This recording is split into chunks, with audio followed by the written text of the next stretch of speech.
And live. What's the story, everyone? So, hope everyone's having a good Sunday.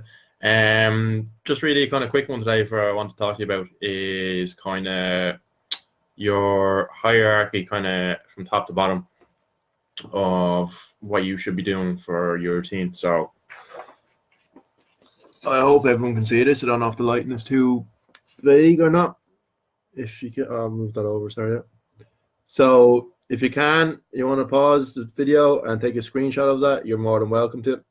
I I like kind of teaching through pyramids, it's just kind of handy and easy. So yeah, don't think I'm a weirdo and I just really like using pyramids. So what I want to talk to you about today is the first one that goes with it is specificity. I can never pronounce that word. Basically that will come down to before you start any programming, think about, will it benefit my goals? Will it benefit what I want to achieve? Will it benefit what I want to do? All right. So once you've got that nailed down, you can move on to what you want to be doing. And then when you have that sorted out, you're going to be looking next at is progressive overload, which effectively, how are things? I see someone's online there. So what I want to talk about then is progressive overload. So what we're going to do here is there's a few ways you can do this, but the main ways are looking at your reps, your sets, and your rest of each exercise and changing in those or changing either of those.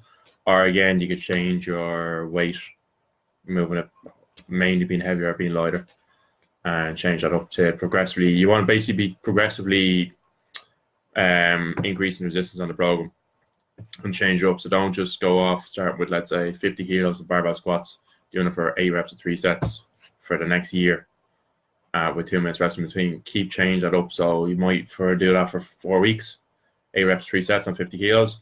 And then again, in another 4 weeks, you might change it up to 55 kilos, or you might change that up to 12 reps of 3, if you get me. So, and then there's above that again is fatigue management.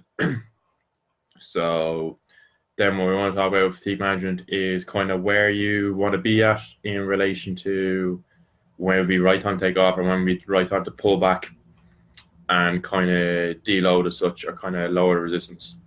So generally most people doing a kind of strength-based program would go 3 weeks on a heavy kind of resistance, and then kind of week 4 they kind of pull back and they have like a deload week, or as such what they call it. Effectively to us would be a rest week. So sort out with that time where you want to rest your week in, or even on throughout the days of your routine. So let's say you're doing Monday, you're training, then Tuesday you're taking a day off, then Wednesday again you're training, Thursday you're taking a day off, Friday again you're on. So sort that out with yourself, what you want to be kind of taking a rest on, and then what days you want to be training on, or even be it on a weekly basis as well if you don't want to go daily basis. Then talk about programming. So in your programming, again, you should be going back to kind of correlates over with specificity. Does this support what I want to be doing? With programming, kind of think you versus the athlete, or let's say if you're an athlete, like you versus, let's say, the sprinter versus the marathon runner. Marathon runner is going to train completely different to a sprinter. So a sprinter is probably going to do a bit more kind of short-term distance sprinting, whereas a marathon runner is going to be built for more endurance-based stuff. So again, think about that with your programming. So what are you kind of building up towards? What kind of exercise you want to be doing?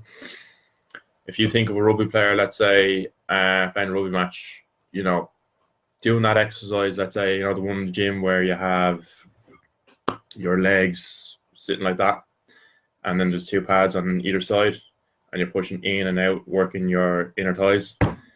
You think about that, that's probably not going to have any beneficial to what you do on a rugby match. So exercise like them. So let's say you're doing more rugby-based stuff, you're going to do your squats, barbell, deadlifts, and your bench presses. So you're going to incorporate them more than rather than your flappy exercise, whatever you call it, working your adductors, your inner thighs in the gym. So, and then lastly, individualization. So again, think about the program that you see up online before you purchase it off, be it who God knows it is. Think of you versus the Instagram fitness celebrity. If they do a program, you got to think that it might not work for you, or basically what I'm getting across is what works for them might not work for you. So you got to think about what way you're going to approach this, what way you're going to program this as well with your general training. So that's it from me on a Sunday. Monday tomorrow, I'll be smashed the week ahead. Peace. If anyone else also wants help with this, or has ever struggled in the past with this kind of stuff, don't be afraid to reach out again. I'm always available on chat, so message me or anytime other than that. So yeah, peace.